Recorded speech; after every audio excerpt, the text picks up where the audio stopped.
नमस्कार, स्वागत है आपका अभी तक इंडिया में। मैं हूं आपके साथ नीलम शर्मा। शुरुआत इस वक्त की सुर्खियों से।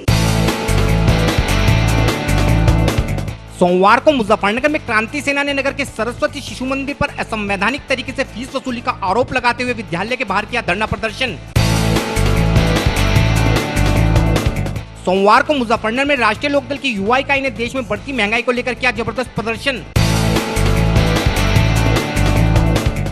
सोमवार को मुजफ्फरनगर में जामिया नगर के लोगों ने क्षेत्र में गंदगी व जल भराव की समस्या को लेकर किया प्रदर्शन। सोमवार को मुजफ्फरनगर में 102 व 108 एम्बुलेंस पर कार्यरत चालक अपनी विभिन्न समस्याओं को लेकर गए हड़ताल पर। सोमवार को संभलहेड़ा शिव मंदिर में हिंदू जागरण मंच कार्यकर्ताओं ने बुद्धि शुद्धि यज्ञ का आयोजन कर 3 युवकों की कराई हिंदू धर्म में वापसी। सोमवार को मुजफ्फरनगर की जानसठ पुलिस ने क्षेत्र में विगत 15 जुलाई को ही हत्या के मामले में आरोपी को मुठभेड़ के बाद किया गिरफ्तार। सोमवार को श्रावण मास का पहला सोमवार होने के कारण नगर के शिव चौक पर लगा श्रद्धालुओं का तांता।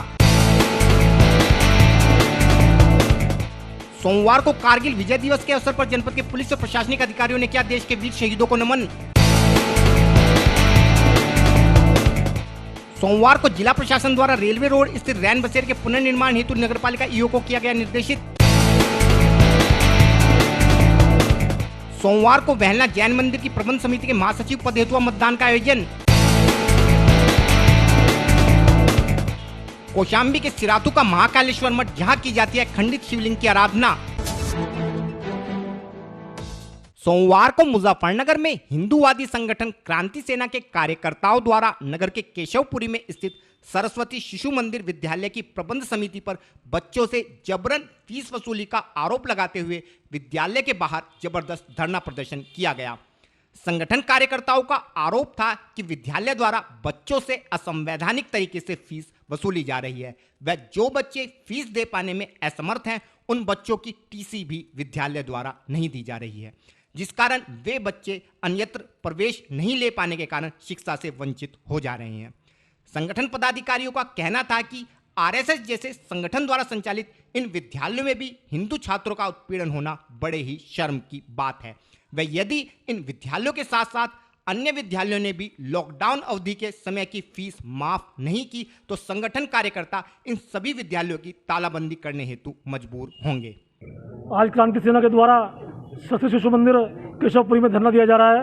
क्रांति सेना को सूचना प्राप्त हुई थी कि ये लोग जिन लोगों की फीस जमा नहीं हुई लॉकडाउन में, उन लोगों की ना टीसी दे रहे हैं और नहीं रिजल्ट दे रहे हैं। इसके अलावा जिन बच्चों की पहले फीस माफ़ थी कुछ लोगों की, तो लॉकडाउन के बाद उनकी फीस भी ये लोग जबरन मांग रहे हैं। तो इन्हीं के विरोध में आज हमने धरना देना शुरू किया है। जैसे हम लोग यहाँ पर आए तो यहाँ कई सारे हमें पीड़ित बच्चे भटकते नजर आए, जिन्होंने बताया कि हम महीनों से चक्कर काट रहे हैं, परंतु हमने पूरी फीस जमा कर रखी है, मात्र 2 महीने की हमारी फीस रुकी हुई है। उसके बाद भी उन्हें नोटिस नहीं दी। आज हमारा धरना शुरू होने के बाद में उन बच्चों की नोटिस दी। और ये बड़ी शर्म की बात है कि आरएसएस जैसी बड़ी संस्था जो हिंदू की एक अच्छी संस्था मानी जाती है और सरस्वती शिशु मंदिर जो हिंदू के दान से स्कूल चलते हैं, उसके बाद भी यहाँ हिंदू छात्रों का इस तरह से उत्पीड़न किया जा रहा है, बड़ी शर्म की बात है। और क्रांति सेना चेतावनी देती है कि अगर इन सभी स्कूलों ने, इनके साथ साथ जो बड़े बड़े सीबीएसई स्कूल हैं, इन्होंने भी छात्रों की लॉकडाउन की फीस माफ नहीं करी तो क्रांति सेना इन सब पर तालाबंदी कर देगी। वहीं इस पूरे मामले में विद्यालय प्रधानाचार्य का कहना था कि संगठन द्वारा इस विषय में विद्यालय प्रबंध समिति से कोई चर्चा नहीं की गई। वह यदि इस तरह का कोई मामला था तो उसका मिल बैठकर हल निकाला जा सकता था, परंतु संगठन द्वारा एक विद्यालय के बाहर इस तरह का धरना प्रदर्शन करना किसी भी दशा में सही नहीं है। नहीं, एक्चुअल में ये आए, इसके बारे में इन्होंने कोई भी यहाँ पर जानकारी नहीं दी। पहली तो बात यह है कि किसी भी संस्था में अगर कोई इश्यूज होता है तो उसके लिए सबसे पहले नियम ये कहता है कि आप आके बात करें। प्रधानाचार्य से अगर वो सॉर्ट आउट नहीं हो रही तो उसके ऊपर मान्य प्रबंध समिति होती है, उनके पास जाते हैं, उसके पश्चात फिर ये कार्यक्रम होता है। परंतु ये एक तरफा ये आकर सीधे बैठे, अब वो वही जानते हैं कि वो क्यों बैठे हैं। तो कह रहा है कि आप लोगों के द्वारा लॉकडाउन की फीस जबरदस्ती वसूली जा रही है। नहीं, जबरदस्ती नहीं वसूली जा रही, जो अभिभावक दे रहे हैं उनसे ली जा रही है। अभी भी विद्यालय के द्वारा जो भी शुल्क लिया जाता है वो नियमानुसार लिया जाता है, नियम से परे कुछ नहीं, क्योंकि ये वैधानिक संस्था है। आप कल्पना भी नहीं कर सकते किसी वैधानिक संस्था में किसी भी प्रकार का कोई अवैध वसूली होती है, तो ये संभव ही नहीं है। सोमवार को मुजफ्फरनगर में राष्ट्रीय लोकदल की युवा इकाई द्वारा देश में तेजी से बढ़ती पेट्रोलियम पदार्थों की कीमत व अन्य खाद्य पदार्थों की महंगाई को लेकर नगर में जबरदस्त प्रदर्शन करते हुए राष्ट्रपति को संबोधित एक ज्ञापन प्रशासन को सौंपा। सोमवार को प्रातःकाल से ही राष्ट्रीय लोकदल के सर्कुलर रोड स्थित कार्यालय पर कार्यकर्ता इकट्ठा होना शुरू हो गए थे तथा लगभग 12 बजे सभी कार्यकर्ता कार्यालय से महावीर चौक होते हुए एक जुलूस की शक्ल में कचहरी की ओर रवाना हुए। पेट्रोल के दाम कम हुए कि नहीं हुए? डीजल के दाम कम हुए कि नहीं हुए? प्रशासन द्वारा राष्ट्रीय लोकदल कार्यकर्ताओं के प्रदर्शन के मद्देनजर प्रकाश चौक पर जबरदस्त बैरिकेडिंग करते हुए सभी कार्यकर्ताओं को प्रकाश चौक पर ही रोकने की व्यवस्था की गई थी तथा कार्यकर्ताओं से वार्ता हेतु प्रशासन के आला अधिकारी भी प्रकाश चौक पर ही मौजूद थे। जब राष्ट्रीय लोकदल कार्यकर्ता प्रकाश चौक पर पहुंचे तो प्रशासन द्वारा सभी कार्यकर्ताओं को प्रकाश चौक पर ही रोक लिया गया तथा राष्ट्रीय लोकदल पदाधिकारियों द्वारा प्रशासनिक अधिकारियों से वार्ता कर उन्हें प्रकाश चौक पर ही ज्ञापन सौंप दिया गया। प्रदर्शन के विषय में और अधिक जानकारी देते हुए राष्ट्रीय लोकदल युवा इकाई के जिला अध्यक्ष श्री विदित मलिक व सिटी मजिस्ट्रेट श्री अभिषेक सिंह ने बताया। विदित मलिक, जिलाध्यक्ष युवा लोकदल। बढ़ती महंगाई को लेकर आज हमारे क्षेत्रीय अध्यक्ष के निर्देशन पे, चौधरी जैन जी के निर्देशन पे, आदेश पे आज सभी जिलों में महंगाई को बढ़ते हुए जिलाधिकारी के बेरोजगारी के बढ़ते हुए जिलाधिकारी द्वारा महामहिम को ज्ञापन दिया गया। आपको कलेक्ट्रेट जाना नहीं था, पहले बैरिकेडिंग करके रोक देगा। इस जिले में प्रशासन अपनी हठधर्मिता पे है। हम आज पहला सोमवार है, सावन का महीना शुरू हो गया है, भोले के भगत है, इसलिए हम प्रशासन से टकराव नहीं चाहते और हमने यही इसीलिए ज्ञापन दे दिया। देखिए, राष्ट्रीय लोकदल की तरफ से आज एक विरोध प्रदर्शन करते हुए बढ़ती हुई महंगाई के संबंध में एक ज्ञापन प्रस्तुत किया गया। उनके द्वारा ज्ञापन का कार्यक्रम पहले से प्रस्तावित नहीं था और उनके द्वारा ये कहा गया कि हम अपना ज्ञापन कलेक्ट्रेट में देना चाहते हैं, तो उनको अनुरोध करके उनका ज्ञापन प्रकाश चौक पर लिया गया और प्रकाश चौक पर ज्ञापन लेने के पश्चात सभी लोग वहाँ से सकुशल शांतिपूर्वक वापस हो गए। सोमवार को मुजफ्फरनगर में शहरी क्षेत्र के वार्ड 46 के लोगों ने अपने वार्ड में फैली गंदगी को लेकर जमकर प्रदर्शन करते हुए इस गंदगी से निजात दिलाने की गुहार नगर पालिका प्रशासन से लगाई है।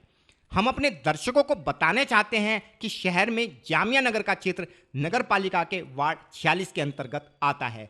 इस क्षेत्र के लोगों का आरोप है कि क्षेत्रीय वार्ड सभासद वार्ड की समस्याओं के प्रति गंभीर नहीं है, जिस कारण वार्ड में जगह जगह गंदगी के अंबार लगे होने के साथ साथ जल भराव की समस्या ने भी विकराल रूप धारण कर रखा है और बरसात का मौसम होने के कारण इन समस्याओं के चलते वार्ड में संक्रामक रोग फैलने का खतरा मंडरा रहा है। क्षेत्रवासियों द्वारा अनेकों बार वार्ड सभासद का ध्यान इस ओर आकृष्ट कराने के बावजूद भी समस्या जस की तस बनी हुई है। वहीं नगर पालिका द्वारा नगर के अधिकांश क्षेत्रों में तो जबरदस्त अभियान चलाकर सफाई व्यवस्था दुरुस्त की जा रही है, परंतु इस क्षेत्र की ओर अभी तक भी नगर पालिका अध्यक्षा का ध्यान नहीं गया है, जिस कारण क्षेत्र के लोगों ने इस क्षेत्र में भी सफाई व्यवस्था के साथ साथ जल निकासी की सुविधा बेहतर करने की गुहार नगर पालिका अध्यक्षा से लगाई है। इस संबंध में और अधिक जानकारी देते हुए एक क्षेत्रवासी ने बताया।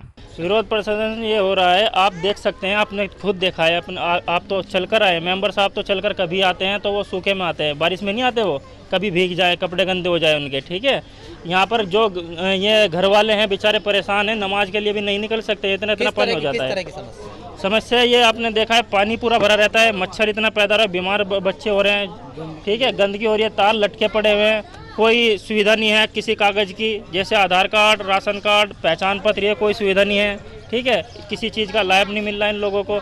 और जी ये जो कोविड-19 की वैक्सीन लग रही है अभी तक के, इसका भी यहाँ पर कोई वो नहीं कराया गया प्रबंध मेंबर साहब द्वारा, कोई भी ऐसा काम नहीं करा रहे हैं मेंबर साहब। 4 साल हो गए उनको। यहाँ पे कुछ काम अभी कराया, किसने कराया ये नालियों पे? ये नालियों पे देखिए, ईद में मैं आया अपने यार दोस्तों से मिलने में, यहीं पर रहता हूँ, ठीक है, तो मैंने देखा कि जो नमाजी थे उनके कपड़े गंदे हो रहे थे, तो मुझे बहुत हुआ। फिर मैंने सोचा कि भाई इतना तो हम इस लायक तो है कि इतना तो खुद करा सकते हैं कि पानी रोड पर ना फिरे, नमाजियों को जाने आने में दिक्कत ना हो, तो ये मैंने अपने से जेब से कराया है सर।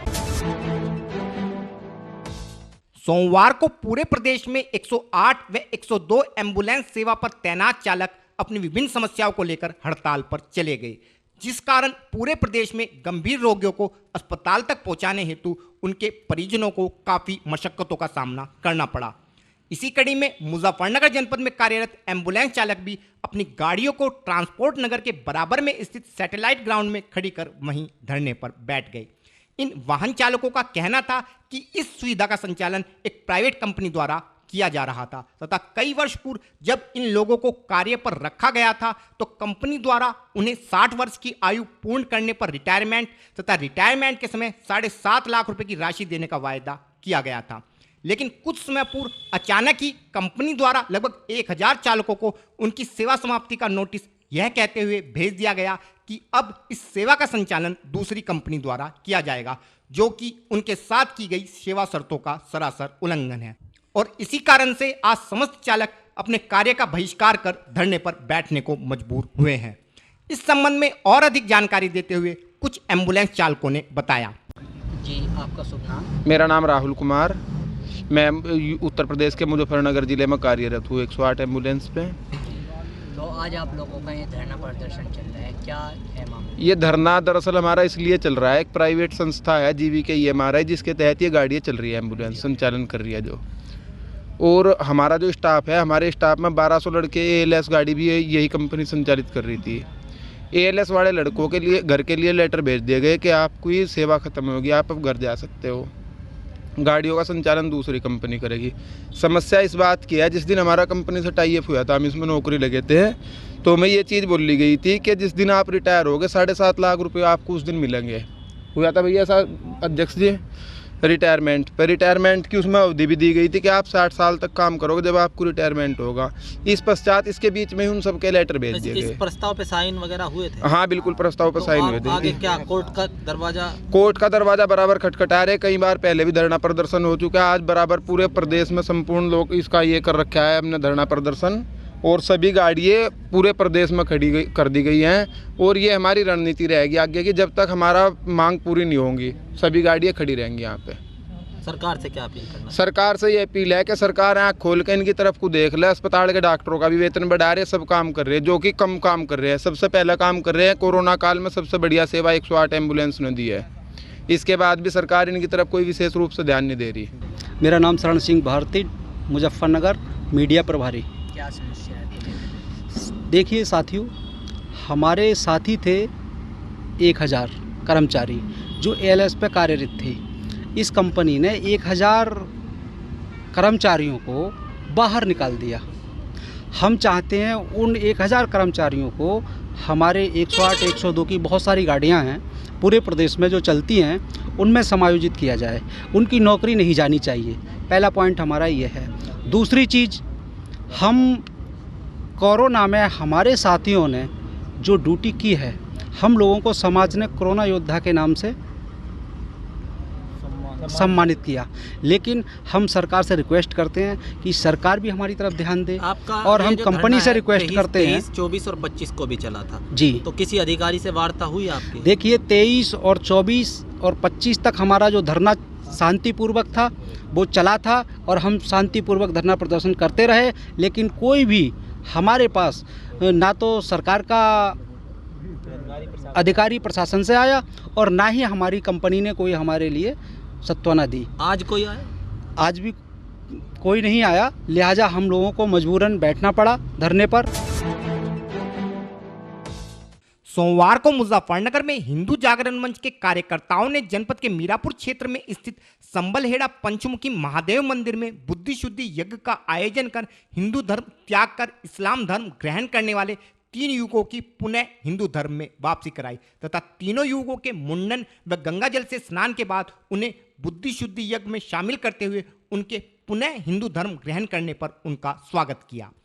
संगठन कार्यकर्ताओं के अनुसार कुछ जिहादी मानसिकता के लोगों द्वारा 3 हिंदू युवकों अमित, रोशनलाल व अरविंद को पैसे का लालच देने के साथ साथ डरा धमकाकर क्रमशः अब्दुल्ला, रोशन अली व अकबर बनाकर इस्लाम धर्म ग्रहण करा दिया गया था। लेकिन जैसे ही हिंदू जागरण मंच की टीम को इस कुकृत्य का पता लगा तो उन्होंने निजी तौर व प्रशासन के माध्यम से सभी लोगों को जिहादियों के चुंगल से निकालते हुए उनकी पुनः घर वापसी कराई तथा सोमवार को संभलेड़ा स्थित पंचमुखी शिव मंदिर में बुद्धि शुद्धि यज्ञ का आयोजन कर विधि विधान से पुनः हिंदू धर्म ग्रहण कराया।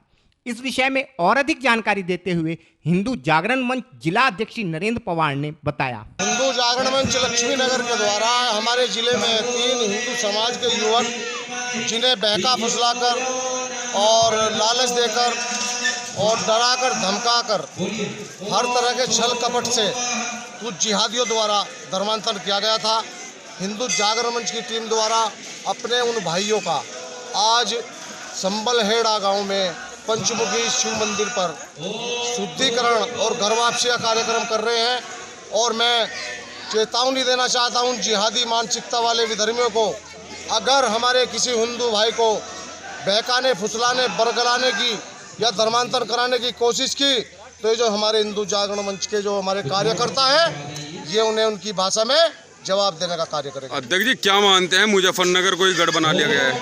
देखिए, विदेशी ताकतों का इसमें हाथ है। बाहर विदेश से बड़े स्तर पर फंडिंग हो रही है और पश्चिमी उत्तर प्रदेश के मुजफ्फरनगर जिले को इन्होंने अपना गढ़ बनाया हुआ है। मुजफ्फरनगर जिला इनका अड्डा बन चुका है। प्रशासन को नींद से जागने की जरूरत है और ऐसे विधर्मियों पर सख्त से सख्त कार्रवाई हो ताकि हमारे जिले में अमन चैन कायम रहे। नहीं तो हिंदू जागरण मंच के कार्यकर्ता इनकी चमड़ी उधेड़कर और उनकी चमड़ी में घुस भरने का।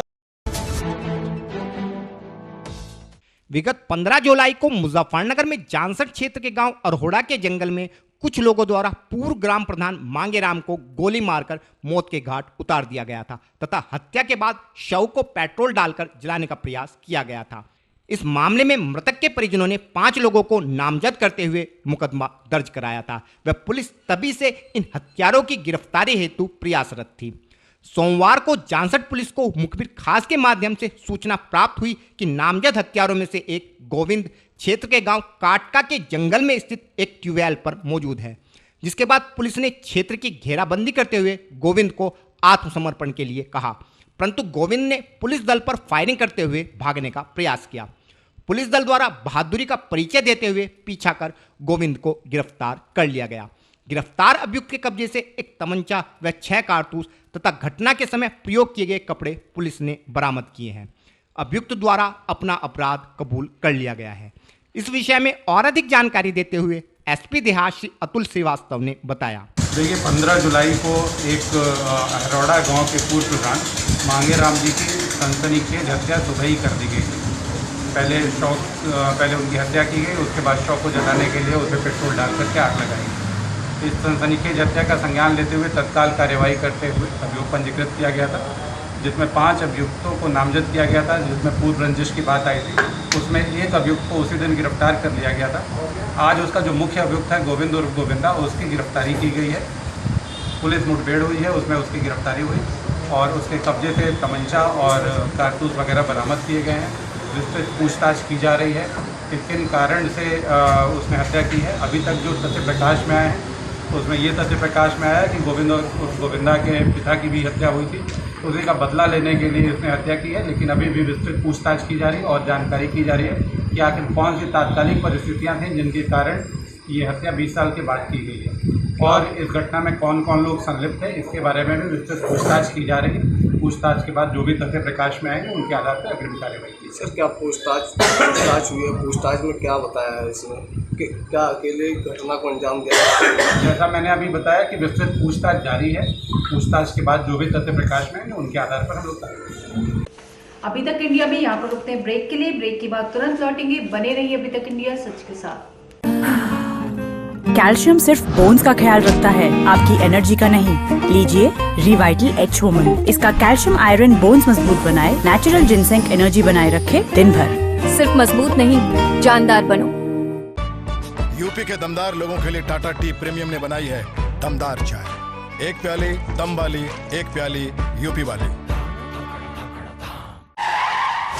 यूपी मतलब दबंग लोग। अबे भैया जी की गाड़ी कौन रोका?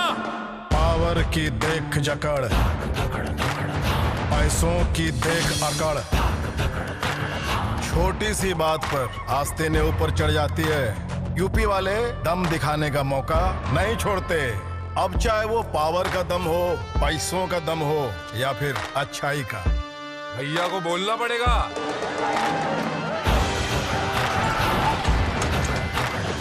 ऐसे ही दमदार यूपी के लिए टाटा टी प्रीमियम ने बनाई है दमदार चाय, एक प्याली दम वाली, एक प्याली यूपी वाली। ढल रही है एनर्जी, दम हो रहा है आधा, मैं थक रही हूँ ज्यादा, कैल्शियम सिर्फ बोन्स का ख्याल रखता है, आपकी एनर्जी का नहीं। लीजिए रिवाइटल एच वुमन। इसका कैल्शियम आयरन बोन्स मजबूत बनाए, नेचुरल जिनसेंग एनर्जी बनाए रखे दिन भर। सिर्फ मजबूत नहीं, जानदार बनो। स्वागत है आपका, आप देख रहे हैं अभी तक इंडिया सच के साथ और मैं हूं आपके साथ नीलम शर्मा।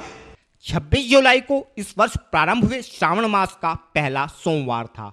वैसे तो भगवान शिव को सोमवार का दिन व श्रावण मास दोनों ही प्रिय हैं, लेकिन यदि श्रावण मास में भी सोमवार का दिन हो तो यह संयोग सोने पे सुहागा जैसे हो जाता है।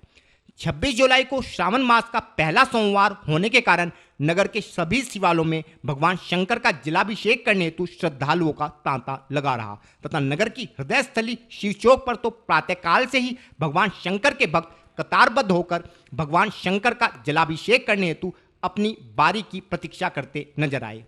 मुजफ्फरनगर शहर के मध्य में स्थित शिव चौक की न केवल जनपद बल्कि दूर दूर तक भगवान शंकर के भक्तों के बीच विशेष मान्यता है तथा कावड़ मेले के दौरान भी नगर का शिव चौक हरिद्वार से गंगा जल लेकर आ रहे शिव भक्तों के बीच विशेष आकर्षण का केंद्र रहता है तथा प्रत्येक शिव भक्त शिव मूर्ति की परिक्रमा करने के बाद ही अपने गंतव्य की ओर प्रस्थान करता है। इस पावन स्थली की महत्ता के विषय में जानकारी देते हुए एक महिला श्रद्धालु व शिव चौक के पुजारी ने बताया। हाँ मैम, आप शिव मूर्ति पे आई है और आज सावन का पहला सोमवार है, जलाभिषेक किया, क्या कैसे बताएं? बहुत अच्छी लगी, थोड़ी सोशल डिस्टेंसिंग भी हो गई है और हमने जल्दी अच्छे से चढ़ा दिया, वरना हम जब लास्ट ईयर आए थे तो हमें बहुत ज़्यादा भीड़ लगी। अच्छा मैम, 2 साल से कोरोना चल रहा है महामारी, तो बीच में भी बड़ा डिस्टर्ब रहा, शिवरात्रि नहीं मना पाए लोग, तो किस तरह की अनुभूति हो रही है आज जलाभिषेक करते हुए? लास्ट ईयर से मतलब अच्छा लगा, लास्ट ईयर तो कुछ भी नहीं कर पाए थे, सब हमने अपने घर में ही छोटा शिवलिंग बना के उसी में जल चढ़ाया था, इस बार हमें मौका मिला है। क्या अपील करना चाहते हैं जनता से? यही करते हैं कि काम तो सब होने चाहिए, लेकिन ये है कि कोरोना का जो भी है उन नियमों का पालन करते हुए अपनी पूजा पाठ करें। क्या मांगा भगवान जी से? बस घर में शांति रहे, बच्चे स्वस्थ रहे, सभी स्वस्थ रहे, सारे भारत के वासी हमारे, यही अपील करते हैं हम तो, यही प्रार्थना है हमारी भोलेनाथ से। सावन का पहला सोमवार है, किस तरह की व्यवस्था गंगा जल को जलाभिषेक करने के लिए क्या रखी है?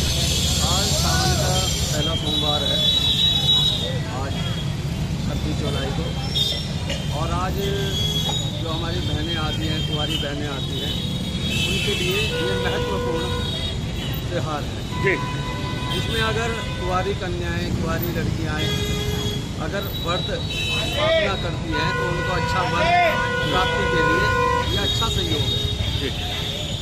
मंदिर प्रशासन की तरफ से क्या व्यवस्था की हुई है? हमारे मंदिर प्रशासन और प्रशासन की तरफ से पुलिस ने अपने यहाँ पे, जैसे पुलिस प्रशासन में सैनिक, उनके सिपाही वगैरह, उनकी व्यवस्था, भाई यहाँ पे इतनी भीड़ लगी रहती है, यहाँ पे इतनी भीड़ है, रश है, भक्तों का तांता लगा हुआ है, तो उसके लिए प्रशासन ने बहुत व्यवस्था की है। सोमवार को कारगिल दिवस के अवसर पर नगर के पुलिस व प्रशासनिक अधिकारियों ने नुमाइश मैदान पहुंचकर अमर जवान ज्योति पर शहीदों को श्रद्धा सुमन अर्पित किए। 26 जुलाई 1999 को आज ही के दिन भारतीय सेना ने अपना पराक्रम दिखाते हुए सभी पाकिस्तानी घुसपैठियों को अपनी सीमा से बाहर खदेड़ते हुए हिमालय की चोटियों पर फिर से तिरंगा लहराकर कारगिल युद्ध के दौरान शुरू किए गए ऑपरेशन विजय को समाप्त किया था और तभी से 26 जुलाई का दिन भारत के इतिहास में सेना के अदम्य साहस एवं शौर्य की गाथा को दर्शाता है तथा हर भारतीय इस दिन को कारगिल दिवस के रूप में मनाते हुए इस युद्ध में शहीद हुए वीर सैनिकों को नमन कर उनके प्रति अपनी कृतज्ञता को दर्शाता है।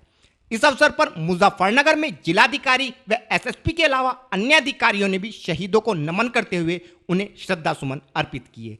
इस विषय में और अधिक जानकारी देते हुए एसएसपी श्री अभिषेक यादव ने बताया। जनपद मुजफ्फरनगर में आज सभी अधिकारियों द्वारा कारगिल विजय दिवस के उपलक्ष्य में श्रद्धांजलि अर्पित की गई है। हमारे जवानों को, जिन्होंने देश के लिए परम आहुति दी थी।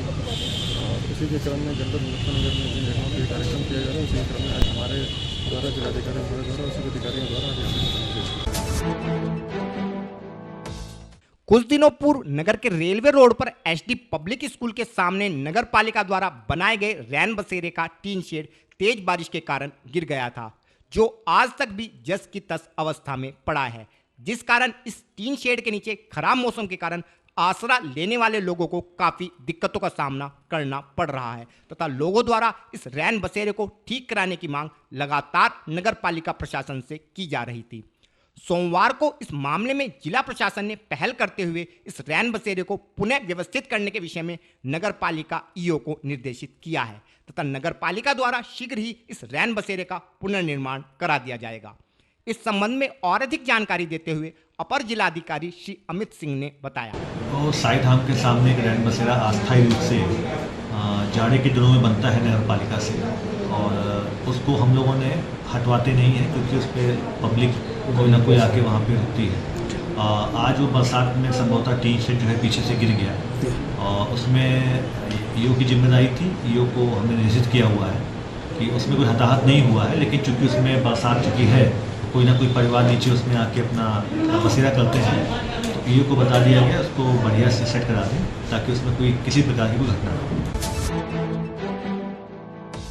पिछले कई दिनों से मुजफ्फरनगर के वहल्ला में स्थित दिगंबर जैन मंदिर की प्रबंध समिति के विभिन्न पदों हेतु चुनाव प्रक्रिया जारी है तथा प्रबंध समिति के 20 सदस्यों का चुनाव हो चुका है। सोमवार को प्रबंध समिति के महासचिव पद हेतु विभिन्न सदस्यों ने मतदान किया। इस पद हेतु 2 प्रत्याशी राजकुमार जैन व राहुल कुमार एडवोकेट मैदान में हैं। सोमवार को प्रातः 8 बजे से प्रारंभ हुए मतदान में दोपहर 12 बजे तक 141 सदस्य अपने मत का प्रयोग कर चुके थे। यह मतदान दोपहर 2 बजे तक चला व मंगलवार को सुबह 10 बजे मतों की गिनती के पश्चात विजयी प्रत्याशी की घोषणा की जाएगी। इस संबंध में और अधिक जानकारी देते हुए निर्वाचन समिति के एक सदस्य ने बताया। ये वहलना दिगंबर जैन कमेटी की प्रबंध समिति के चुनाव हैं, जिनमें 20 लोग निर्विरोध निर्वाचित हो चुके हैं और आज महासचिव पद के लिए मतदान है, जिसमें 2 प्रत्याशी मैदान में हैं। इधर प्रत्याशी श्री राजकुमार जैन और एडवोकेट राहुल कुमार जैन। मतदान किस टाइम शुरू हुआ, कब तक? मतदान 8 बजे शुरू हुआ, 2 बजे तक चलेगा और अब तक 141 वोट पड़ चुके हैं। जो मतदान खुलने का टाइम है वो कब है, किस दिन होगी? मतगणना कल होगी सुबह 10 बजे से मतगणना समाप्त होगी। वैसे तो हिंदू धर्म में खंडित मूर्तियों की पूजा को निषेध माना जाता है, लेकिन इन सब के बावजूद भी भारतवर्ष में कुछ मंदिर ऐसे भी हैं जहां खंडित शिवलिंगों को बड़े ही श्रद्धा भाव से पूजा जाता है। आज ऐसे ही एक शिवलिंग की पौराणिक कथा के विषय में हम अपने दर्शकों को बताने जा रहे हैं। उत्तर प्रदेश के कौशाम्बी जनपद के नाम से सभी प्रदेशवासी भली भांति परिचित हैं, क्योंकि यह जनपद प्रदेश के उप मुख्यमंत्री श्री केशव प्रसाद मौर्य का गृह जनपद होने के साथ साथ अनेक जैन व हिंदू धर्माचार्यों की तपस्थली भी रहा है। आज की यह कथा कौशाम्बी जनपद में शक्तिपीठ माता शीतला धाम के निकट गंगा तट पर स्थित महाकालेश्वर मठ की है, जहां स्थापित खंडित शिवलिंग की पूजा सभी लोग बड़े ही भक्तिभाव से कर अपनी मनचाही मुराद पाते हैं। प्राचीन किदवंती के अनुसार महाभारत काल में इस क्षेत्र को कड़ाधाम कराकटोक के नाम से जाना जाता था तथा अपने अज्ञातवास के समय पांडुपुत्रों ने इस वन में कुछ समय व्यतीत किया था और उसी समय धर्मराज युधिष्ठिर द्वारा यहाँ शिवलिंग की स्थापना कर उसकी पूजा अर्चना की गई थी। कालांतर में यह कड़ाधाम ही महाकालेश्वर मठ बना तथा आला उदल के गुरु उमराव गिरी जी महाराज उर्फ नागा बाबा यहाँ के महंत बने।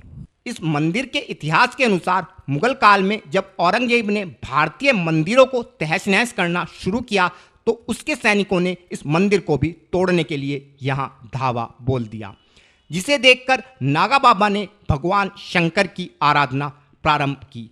परंतु औरंगजेब के सैनिक पल पल नजदीक आ रहे थे, जिसे देखकर नागा बाबा क्रोधित हो गए तथा क्रोध में अपने फरसे से शिवलिंग पर पहला वार किया, जिस कारण शिवलिंग से खून की धारा निकलकर गंगा जी में विलीन हो गई तथा दूसरी बार प्रहार करने से दूध की धारा निकली तथा वह भी गंगा जी में मिल गई। परंतु जब बाबा ने शिवलिंग पर तीसरा प्रहार किया तो शिवलिंग से मधुमक्खियों का एक झुंड निकला, जिसने सैनिकों पर हमला कर दिया तथा अधिकांश सैनिकों को मार गिराया। वे बाकी बचे सैनिक किसी प्रकार अपनी जान बचाकर वहां से भागे और तभी से यह शिवलिंग खंडित रूप में ही लोगों की आस्था का केंद्र बन गया तथा जनपद ही नहीं बल्कि दूर दूर से लोग यहां आकर भगवान शंकर की आराधना करने लगे।